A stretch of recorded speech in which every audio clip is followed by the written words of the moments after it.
Okay, I will start. Dear Madam, Sirs, dear colleague, participants of the conference and guests, it's our great pleasure to welcome all of you to Warsaw. Before I will present the idea for this conference and its main goals, let me start with a brief and quite personal observation, which I think perfectly illustrates the problem we are facing today and which this conference tries to discuss.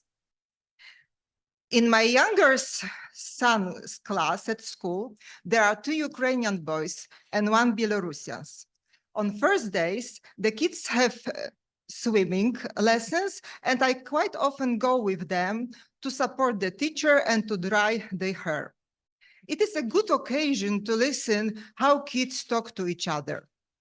While my son with his Polish schoolmates discuss the newest Minecraft games, Ukrainian boys and Belarusian speak in Russian and discuss what Putin has done and what Putin is going to do.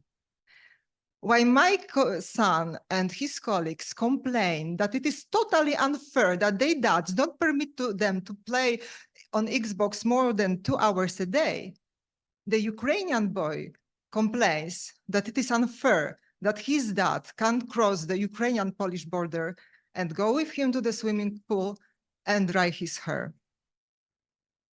It is a big difference, isn't it? It is the discrepancy which we experience every day and the scale of which we are still only learning. I'm convinced that so many of you came to Warsaw today because you also see this discrepancy in your societies. We are witnessing huge geopolitical changes, and the Russian migration, which this conference focuses on, is just only one element of these global changes. They are visible in politics, economics, global supply chains, international relations, but also in our private lives, what my anecdotes illustrates, and of course in our professional lives. And here I also have my own story. So I was preparing for my new field research in Russia when the Russian Federation began a full-scale invasion of Ukraine, causing the deaths of thousands of people and tremendous destructions, forcing millions of Ukrainians to flee from the war, but also triggering new humanitarian and political crises in European and Asian countries, but also pushing many Russians to leave their country en masse.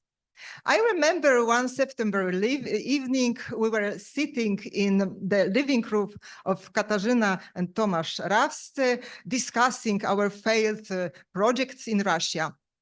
But there was our colleague, Russian colleague, who just came to Warsaw because it was 2 or 3 days after the announcement of mobilization. And he told us his story, his experience of the war, what does this war mean for him, and how he experienced the mobilization. And it was that in that moment that the idea for the project Crossing Borders, Building Walls, Ethnography of the Russian War Mobilization appeared. 3 months later, this project got the financial support from the Polish National Agency for Academic Exchange. The project goals were very ambitious and impossible to achieve without the cooperation with international partners. We are very grateful to our colleagues and project partners that they accepted our invitation to join the project and work with us really very hard for over a year.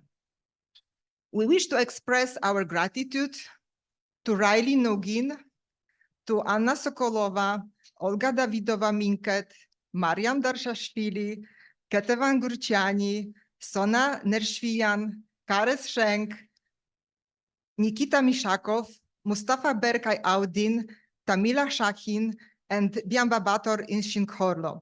Most of them are with us today in this room. To organize this conference, we got the support from the Ministry of Education and Science of the Republic of Poland as the part of the program Excellent Science Support for the Scientific Conferences. And here we are all today. So let me now tell what are the 4 main goals of this conference. Firstly, to contextualize the Russian migration within current migration movements and the humanitarian crisis. This is the role of the plenary session that we will commence just after the opening speeches. In these discussions, we will focus on a very particular human movements, those that are experienced here in Poland and our region more broadly. Our invited experts and researchers, we talk about Belarusian migration and the Ukrainian war refugees, but also about Afghans and Iraqis trying to cross Polish-Belarusian border to reach Europe. And of course, about Russian migration. Our panelists will give us a broader pictures of these movements, but also present particularities of this migration and movements by referring to their research. Second goal of this conference is to understand the impact of the Russian migration on receiving and hosting countries. The second plenary session, which will be tomorrow morning, is fully dedicated to this problem.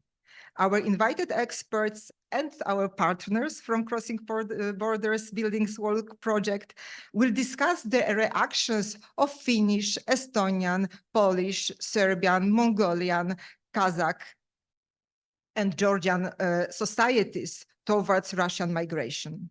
Then we try to answer the questions concerning how this migration and the full-scale Russian invasion of Ukraine has affected lives in these societies, and how the attitudes of these societies towards Russian migrants have changed with time. Some presentations that you will hear during the next few days will also discuss these problems, how the local reactions on this migration from Mongolia to Colombia.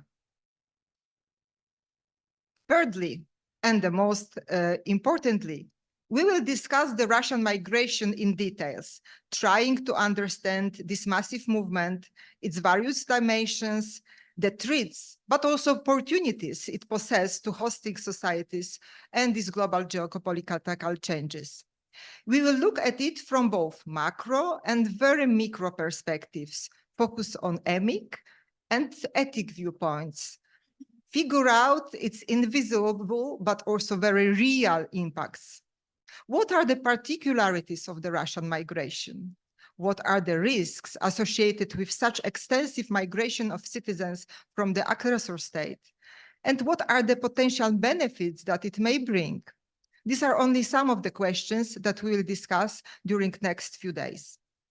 Finally, the aim of this conference is to construct a platform for networking, which we hope will result in your future cooperation and I hope potential future projects. We are here from nearly 20 countries, from Mongolia to Colombia, from various academic disciplines, and we are at different stages of our academic career. I'm strongly convinced that these are premises for this conference to be really a very stimulating and thought-provoking academic event. At the end of my opening speech, let me express our gratitude to all of you for coming to Warsaw, to our colleagues from the Crossing Borders Building Walls project, panelists, church, and the deputy directors of the institutions organizing this conference for supporting us in its preparation. I extend my warmest acknowledgements to co-organizers of this conference, Katarzyna Roman-Rawska, Tomasz Rawski, Iwona Kaliszewska, and Aleksander Machow, he's downstairs. Without your help, this conference couldn't happen, and the project. I would like also to express our debt to Anna Pazio, our conference secretary. You were in touch with her. She's really amazing woman, really great. I am so impressed, and she's very young and wow. I would like also to express my gratitude to Janina Flisiuk from the Institute of Archaeology and Ethnology, Polish Academy of Sciences, who coordinates the financial aspects of this conference. Very great woman as well. You can't meet her, but I hope she will come. And we have also received valuable support from Magda Lehmann from the Institute of Ethnology and Cultural Anthropology, University of Warsaw. She was involved in making our poster and also helped us with the conference program. Finally, let me once more time acknowledge the Polish Ministry of Education and Science, which supports this conference financially within the program Excellent Science Support for the Scientific Conferences. Let these 3 days of the conference be stimulating and thought-provoking for all of us. Thank you for your attention. And now I have a pleasure to invite representatives of the institutions organizing this conference to say a few words of welcome. As the first, I would like to invite Professor Bartłomiej, Deputy Director of the Institute of Archaeology and Ethnology, Polish Academy of Sciences. Please. Okay, thank you very much, Zuzanna, for giving me this opportunity to provide a few words of welcome on behalf of my institution, Institute of Archaeology and Ethnology, Polish Academy of Sciences. Actually, I think it's my first time doing this. It's really great to see so many people coming from, as I learned, almost 20 countries, stretched from Colombia to Mongolia, and all gathering here in Warsaw to participate in an important conference. This is really great, and I'm very sorry that Poland and Warsaw welcomed you with such a terrible, gloomy weather, which I also experienced biking here to this venue. But luckily, we are inside. It's brighter, it's warmer here, so it's a much better place than the outside. And I would like to warmly welcome you on behalf of the Institute of Archaeology and Ethnology to this conference. And I would like to express my thanks to all the organizers, in particular Zuzanna, Bogumił, for putting all this together, which I'm sure will be a very successful event, and also acknowledge the funding, as you did, from the Ministry of Education and Science, now Ministry of Science and Higher Education. We're changing constantly because, okay, online conferences are great, but as we all know, it's so much better to meet in person, and without funding, this is impossible. Looking at the program, at your affiliations and all the collaborating institutions that co-organized this conference, I could see that we are representing a lot of different disciplines. And I would like to take this point to reflect a bit on my own institute and a bit on my own research, if you allow me. So as the name announces, you know, our institute includes archaeologists and ethnologists, but it's more than that, because there are researchers who would identify themselves as cultural anthropologists rather than ethnologists. And we also have historians, and it used to be called the Institute of History of Material Culture before the 1989. So we have all these disciplines in one institute, and one would think that this is a perfect place to collaborate, to conduct interdisciplinary research. However, if you talk to people at the institute, they would say that this is something that is a nice research postulate that has never been fulfilled or realized. So definitely collaboration is difficult. And while I disagree with such a viewpoint in terms of my institute, and I can see a lot of collaboration going on and some interdisciplinary research and crossing borders between disciplines, mostly on individual basis, I can see that there's a lot to be done. And when I think about the topics where these boundaries can be crossed, migration is one of them. Because we all at the Institute deal with disciplines that can approach migration from different points of view. And as I can see, also several other disciplines have a lot to say on migration. I'm very eager to learn different approaches. And just a very brief word on archaeology. For us, migration is basically invisible because we approach this from the point of view material culture, which is very ambiguous. So it's very difficult actually to prove migration. And in order to do this, we need to reach out to different disciplines. And you may be aware of the developments in the ancient DNA analysis, which actually gave us a new incentive to go back to the idea of migrations. And me, myself, I was also involved in some studies of migration.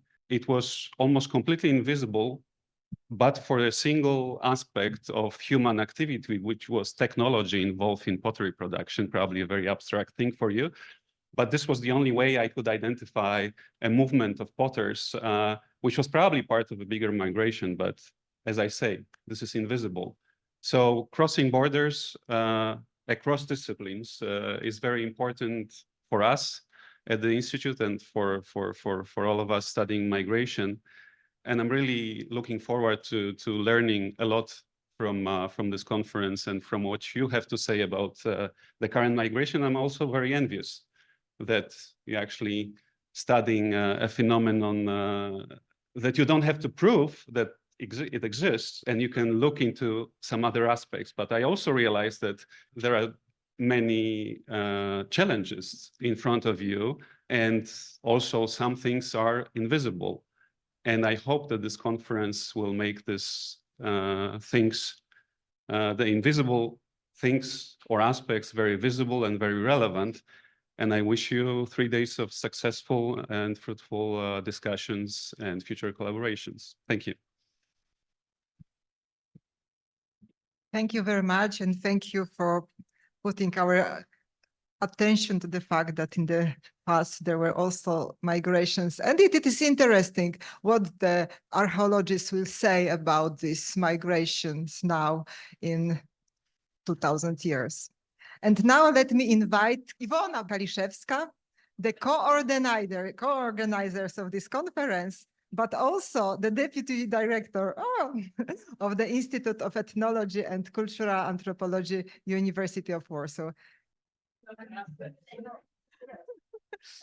Welcome, everybody. So on behalf of the Institute of Ethnology and Cultural Anthropology, which is this one, I also would like to welcome here. I'm happy to see some of the faces I already know and some I don't, but I'm happy to see so many people from so many different countries here. When I was walking here, I was thinking, wow, I wish it wasn't a conference about an invisible migration, but rather, you know, some visible anti-war protests. But of course, bearing my geopolitical situation, that was just thinking. But well, just my brief comments. So of course, as you all, since you specialize in either Russian migration or some topic related to that, as you know, an adjective Russian can translate into Russian as either an ethnic Russian or a Russian citizen, a Russian passport holder. And as much as I don't like to divide people in nations or ethnic groups, in case of Russian anti or war migration, these distinctions do matter. Indigenous people from, well, for example, North Caucasus or Siberia are obviously and have never been equal citizens of the Russian of the Russian Federation. But obviously, when the full-scale war broke out, they suddenly became even more than equal and were praised for their bravery. So just a brief example. Having conducted research in Dagestan for the last 20 years, I traced the fates of my former interlocutors. So of course, most stayed where they were. Some protested, some were conscribed, some joined the military for money. Most are alive, some of them are dead. Some of them fled to Arab countries or Turkey, where they were more welcome than in the European Union or even Georgia, for example. Well, but here comes the difference. When I looked into, well, Dagestani diaspora in Turkey, so rather than cry over their fate, I know it's a bit judgmental, and I'm being judgmental, sorry for that, but rather than cry, they formed a small military unit and left to fight for the freedom of Ukraine, not only for the freedom of Ukraine, but also for the freedom of their own country, loosely defined and not necessarily confined to the borders of the Russian Federation. So they understood what, I guess, but there is also a place to discuss that, what many Russian migrants that fled mobilization did it. They understood that the freedom, that their freedom is not possible without Russia's defeat. So just kind of a political message, I know, but just something to think through when discussing Russian migration, anti-war or war migration, to have that in mind, that there are different ways to look at the migration, and there are different reactions of the Russian migrants. Obviously, Russian defined either as an ethnic Russian or as just a Russian passport holder. So thank you very much, and I wish you all the pleasant talks, warm discussions, both cultural and I guess political, because we cannot avoid that here, and I don't think we want to avoid that. Thank you. Thank you, Iwona.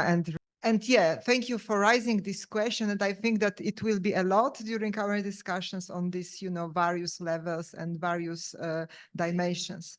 And now let me invite Małgorzata Głowacka-Grajper, Deputy Director of the Faculty of Sociology of the University of Warsaw. Małgosia, please. I would like to warmly welcome all the participants of this conference on behalf of the Faculty of Sociology of the University of Warsaw. And point that this conference is organized by the representatives of various humanities and social sciences disciplines.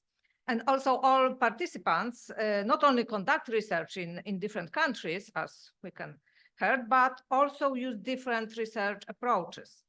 And this interdisciplinarity is, I believe, extremely important now, because it allows us to look at social phenomena from different perspectives that complement each other. And it is particularly important when we need to shed more light on the deeply under-researched and new topics, such as the ongoing Russian war, anti-war migration. And I believe that interdisciplinarity is not the slogan of modern science, but above all a requirement to understand today's rapidly changing world. And our region has recently experienced many such rapid changes, to which sociologists from our university are constantly trying to respond by joining forces with researchers from other humanities and social sciences disciplines. And such activities have not only scientific, but also social significance, but it's also very important for us. And I would like to thank the entire organizing committee who did really an impressive work so that we could look at the latest social events from many different perspectives. And I hope this will contribute to complementing the picture of the most recent migration processes, which have been sparked by Russian aggression on Ukraine. And I hope that participation in this conference will be not only very interesting for sure for you, but also very inspiring and thought-provoking. Thank you very much. Thank you very much, Małgosia. And now I would like to invite Karolina Bielenin-Lenczowska, the Deputy Director of the Institute of Slavic Studies, Polish Academy of Sciences. Thank you very much, Zuzanna. Good morning, organizers, participants, panelists, and guests. Sorry, I'm too short. I don't know if you can hear me well. It's okay? I would like to welcome you on the behalf of the Institute of Slavic Studies at the Polish Academy of Sciences. And it is really great pleasure for me to participate in this very special and important event. The significance of this conference taking place in Poland is particular. Here, the current geopolitical landscape Zuzanna was talking about is palpably real. We have war in Ukraine, and we share borders with Russia and Belarus. And at the same time, Poland, as part of European Union, must adhere to its rule and policies. As a migration scholar and social anthropologist, I have been observing diverse border regimes at the external borders of the EU and unjust mobilities, where some are welcomed with open arms, while others experience pushbacks, are unable to obtain a visa and international protection. Along these geopolitical changes, since the outbreak of full-scale war in Ukraine, we have observed a significant shift in the topics and fields where we conduct our research. The Institute of Slavic Studies, Polish Academy of Sciences, like many other institutions, has been actively involved in helping refugees from Ukraine. We have organized free language courses with Polish language course for individuals from Ukraine and Ukrainian language courses provided to Polish volunteers. These initiatives are ongoing. Additionally, the Institute has extended scholarship to researchers from Ukraine, providing them with the opportunity to conduct the research here and collaborate on joint projects with Institute researchers. However, opportunities for conducting research in Russia or collaborating with many institutions there have been closed. For many researchers, long-standing collaborations have come to an end. In light of these changes and diverse mobility regimes, organizing this conference in Poland presented a significant challenge for the organizers. The fact that so many guests from different countries, 20 countries from all over the world have successfully come here is a remarkable achievement. I'm deeply grateful for this effort and wish you everyone fruitful discussions, the establishment of new scientific networks, and continued collaboration. And finally, that is last but not least, I wish that discussion regarding the topics of war, refugees, and crisis are as few as possible, and that we will be able, in accordance with the postulate of anthropologist Joel Robbins, to focus on research on good and hope. Thank you very much. Thank you very much, Karolina. And I think that your welcome speech very well presents and introduces us to the first plenary session that we will have just now. So I would like to thank all our deputy directors for your welcome speeches. And I am pleased to state that the conference is open. Thank you.